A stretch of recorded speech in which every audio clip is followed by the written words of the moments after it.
विधानसभा अध्यक्षांच्या दिरंगाई विरोधात एकीकडे ठाकरे गटाची सुप्रीम कोर्टात याचिका आहे, तर आज राष्ट्रवादीकडनं सुद्धा एक याचिका दाखल करण्यात आलेली होती आणि त्या संदर्भात सुप्रीम कोर्टानं आता सांगितलेलं आहे की दोनही याचिकांची एकत्रित सुनावणी येत्या शुक्रवारी करू। काय नेमकं सुप्रीम कोर्टामध्ये घडलं, माझ्यासोबत आहेत ॲडव्होकेट सिद्धार्थ शिंदे। शिंदेजी,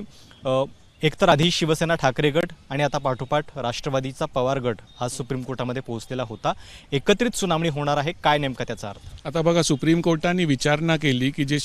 एकनाथ शिंदे आणि त्यांच्या गटाचं डिस्क्वालिफिकेशनचं मॅटर होतं ते ॲक्च्युली नोव्हेंबरमध्ये लिस्टेड होतं, पण आज हे राष्ट्रवादीचे अजितदादा गटाचे 41 आमदार आहेत, त्यांचं पण मॅटर की स्पीकरला तुम्ही निर्देश द्यावे, जयंत पाटील इथे आलेले होते, तर सुप्रीम कोर्टाने दोन्ही मॅटर क्लब केले आहेत, म्हणजे एकत्र केलेले आहेत आणि फ्रायडे 13 ऑक्टोबर, शुक्रवार 13 ऑक्टोबरला हे दोन्ही मॅटर एकत्र ऐकण्यात येणार आहेत। तर आता कसं होईल, एखाद्या वेळेस सुप्रीम कोर्ट आता फ्रायडेला काय होईल की रूपरेषा नार्वेकरांनी दिलेली आहेच उद्धव बाळासाहेब ठाकरे गटाच्या पिटिशनवर एकनाथ शिंदेच्या मॅटरमध्ये की काय कसं ते टाइम टेबल फॉलो करणार आहेत। तर आता सुप्रीम कोर्ट सांगू शकतं शुक्रवारी की दोघांची सुनावणी तुम्ही एकत्रच घ्यावी किंवा त्याच्या आता लवकर त्याला हे होईल आणि आता चालना मिळालं आहे मॅटरला, कारण ह्याच्यात जर वेळ लागला असता ते परत पुढे गेलं आहे मॅटर, तर आता दोन्ही मॅटर एकत्र केल्यामुळे सोयीस्करपणे सुप्रीम कोर्टाने त्यांच्या सोयीसाठी आणि सगळ्यांच्या सोयीसाठी त्यांनी असं सांगितलेलं आहे की मॅटर डिस्क्वालिफिकेशन संबंधित आहे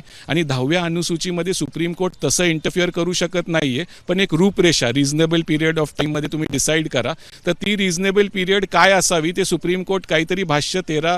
फ्रायडे 13 ऑक्टोबर करेल आणि अशी अपेक्षा आहे की दोन्ही सुनावण्या सायमल्टेनियसली चालतील अशी सुप्रीम कोर्टाची इच्छा तरी आता दिसते। आधी ठाकरे गटाच्या याचिकेवरची तारीख जी आहे ती नोव्हेंबरच्या पहिल्या आठवड्यामध्ये गेलेली होती। एक प्रकारे राष्ट्रवादीच्या याचिकेमुळे थोडाफार फायदा झाला, कारण आता हे प्रकरण लवकर आलेलं दिसते आणि दोन पक्ष एकत्रितपणे मागणी करतायत, त्यामुळे अध्यक्षांच्यावरचा नैतिक दबाव थोडा वाढेल। हो, दबाव आता वाढलेलाच आहे, प्रेशर अध्यक्षांवर वाढलेलं आहे आणि उद्धव बाळासाहेब ठाकरे आणि शरद पवार साहेब यांना दोघांना त्याचा दोघांचे एकत्र याचिका आता जर सुप्रीम कोर्ट ऐकणार आहे फ्रायडेला, तर एकच कॉमन निर्देश होऊ शकतो त्याच्यात आणि ते अध्यक्षांना सांगू शकतात की लवकरात लवकर तुम्ही हे मॅटर निकालात काढा। आता ते लवकरात लवकर किती वेळ असेल ते शेवटी अध्यक्षांचं प्रेरोगेटिव्ह आहे, पण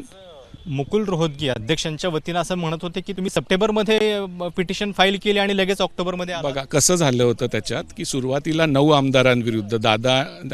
दादांबरोबरचे 9 मंत्री त्यांच्या विरुद्ध डिस्क्वालिफिकेशन पिटिशन फाईल केली राहुल नार्वेकरांकडे, मग 20 आमदार आणि मग 12 आमदार, तर जुलै, ऑगस्ट आणि सप्टेंबरच्या पहिल्या आठवड्यापर्यंत हे प्रोसेस चाललं, 41 आमदार टोटल झाले। तर मुकुल रोहतगी जरी आज कॅबिनेटवर नव्हते तर त्यांनी एक इंटरव्हेन्शन ह्या मॅटरमध्ये टाकलंय अजितदादांच्या वतीने आणि त्यांचं असं म्हणणं होतं की शेवटची याचिका जी 12 आमदारांची होती ती तर आत्ता सप्टेंबरमध्ये, तर वेळ जास्त अध्यक्षांना मिळाला गेलेला नाही, पण कपिल सिब्बल म्हणाले की सगळे याचिका टोटल 41चा आहे आणि अध्यक्षांनी त्याच्यावर लवकर निर्णय घ्यावा ही आमची मनशा आहे आणि त्याला अनुसरून सुप्रीम कोर्टाने सांगितलं की आपण दोन्ही म्हणजे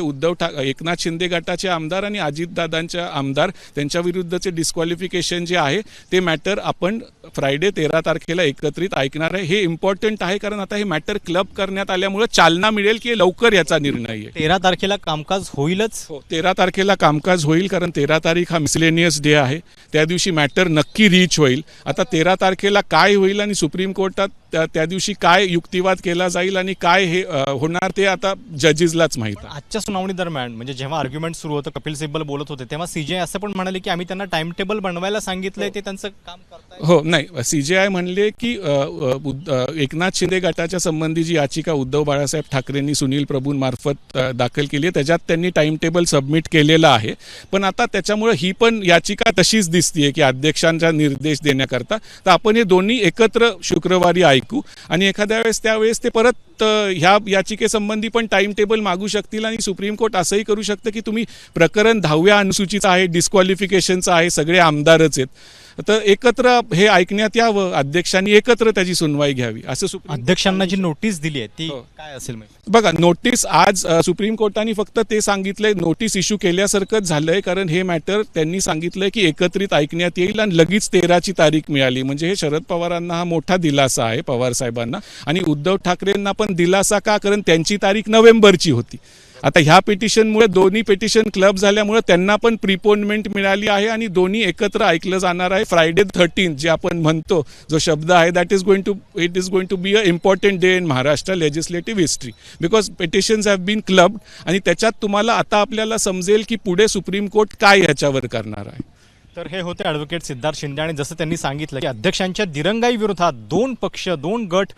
सुप्रीम कोर्टात आलेले आहेत आणि जी सुनावणी थोडीशी लांबणीवरती होती ती आता प्रिपोंड होणार आहे. या शुक्रवारी सुप्रीम कोर्ट नेमकं काय म्हणतंय बघावं लागेल. कॅमेरामॅन मनीषसह प्रशांत कदम, एबीपी माझा, नवी दिल्ली. एबीपी माझा, उघडा डोळे बघा नीट.